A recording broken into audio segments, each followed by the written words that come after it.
Okay, yeah, Nick again. Continuing with God Mythology's questions, the last part of it talks about out-of-body experiences, or asks about out-of-body experiences. Now, I've mentioned that in a previous video, but you know, some of the best occult weird things are worth repeating. And I suppose another one of the most testable things that you can do is astral projection. Of course, there's different seeming levels. You can do it in meditation, you can do it in prayer work, you can do it when you're sleeping. Sylvan Muldoon and Hereward Carrington got together and wrote The Projection of the Astral Body, which is the best book in the whole world on the subject. You know, don't just take it from me, just buy the book, get it from the library, whatever you have to do. It might even be on the internet. I haven't searched for it. Just go and just get it. Seriously, it's gorgeous. It took me a couple of years to actually get some results from their techniques, and I did have a full out-of-body experience. When I say full, I had no consciousness of my body or feeling of the presence of my body at all. I felt there was a line of force connecting the back of my head to something else, which of course was the forehead of the physical body that lay there in bed, and everything that I saw had a bluish-yellow tinge to it. It was a real proper thing.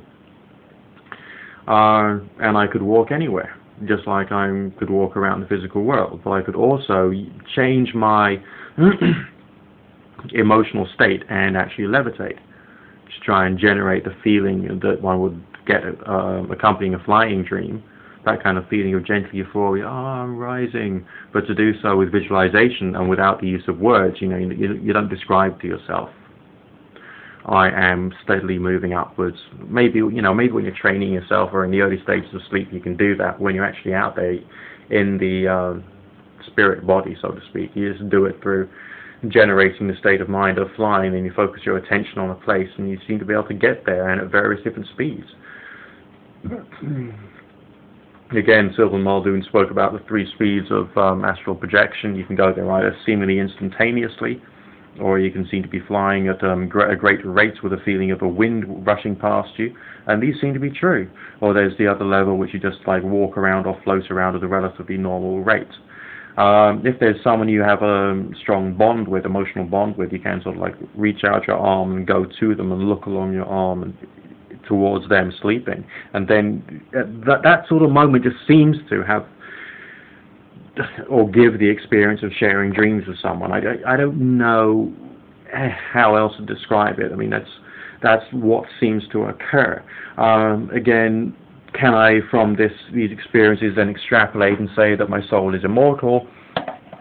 No, we're just going to have to leave that with another one of those massive, great NickDutch question marks over it, because it is just an experience, and that's as far as we can leave it. And also, if I was to turn around to you and say, yeah, this is proof of something, you're probably going to think I'm totally weird. And with some people, they feel that that's proof of religion, and they then start trusting everything they see in religious books or from religious people, which is, of course, complete and utter hooey and not worth trusting or relying upon. I would say that it would be interesting to see what happens when I die, but I'm certainly not going to try and speed myself on the way, apart from through smoking and drinking plenty of caffeine, because that's what I do.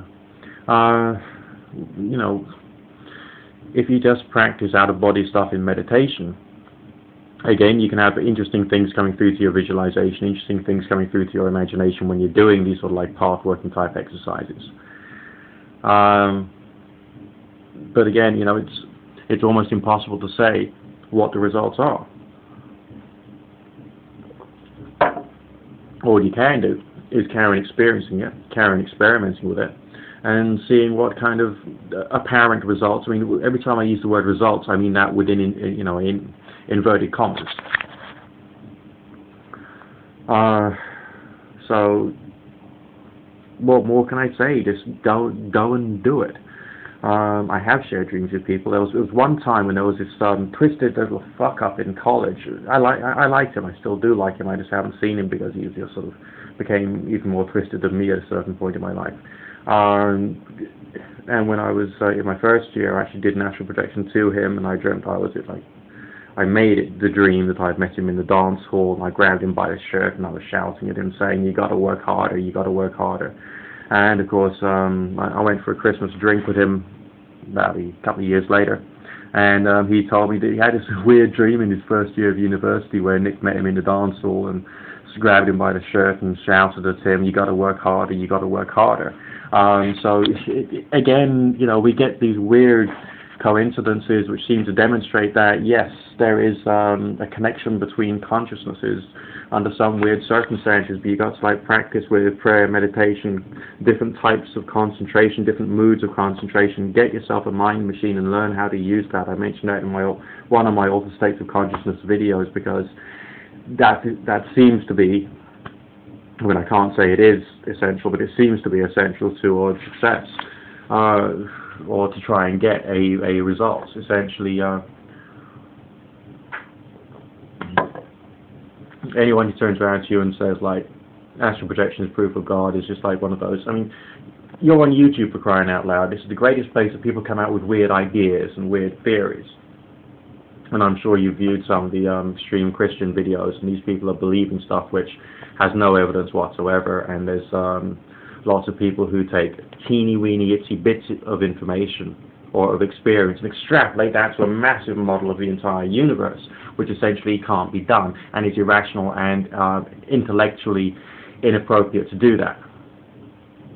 All I can say is experiment. I mean, what kind of things have I got from my experimentation with the supernatural, the paranormal, magic, the occult, and all the rest of it? A hell of a lot of fun and pleasure. Okay, it's predominantly solitary pleasure, but that's the way it should be, because most of the people within the occult world, within the religious world, are in fact completely insane, and so I wouldn't want to be involved with them, because they're just going to try and force some peculiar models of the world into my head, and I don't want to take that anymore. Okay, thank you very much.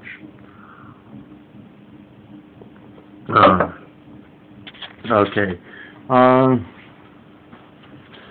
What else can I say about out-of-body experiences? Well, I've mentioned it before. I mean, you've got to be able to develop a good quality of visualization, so it seems, and you've got to be able to do this silently. I read many years ago that you can think much quicker and much more creatively if you think without words. Because a lot of people, you know, you're walking around a supermarket and you're thinking like, I've got to buy the eggs, I've got to buy the bread, I've got to buy the milk, and rather than doing everything visually and training yourself to think visually. You can think a lot faster because your thoughts don't have to go by whichever part of your brain deals with speech and language and tries to decode a thought into language and then back again into thought, which then goes into action. So thinking in terms of words is actually very inefficient. And thinking in terms of images and ideas can in fact be much more efficient. So a lot of the visualization work you need to do is visualizing in images in a mentally silent state of mind. I'm sure you've heard of or read the analogy of the brain is like a monkey jumping from tree to tree, or like a chattering monkey jumping from tree to tree. Well, that's what your brain's like, okay? So bear that in mind and learn how to quieten it down, quieten the noise down, so you can then focus on the task at hand, which is primarily done through strong, good quality imagination. Everything else is just up to you. So, you know, have fun, don't go mad, be all you can be, and all the rest of that.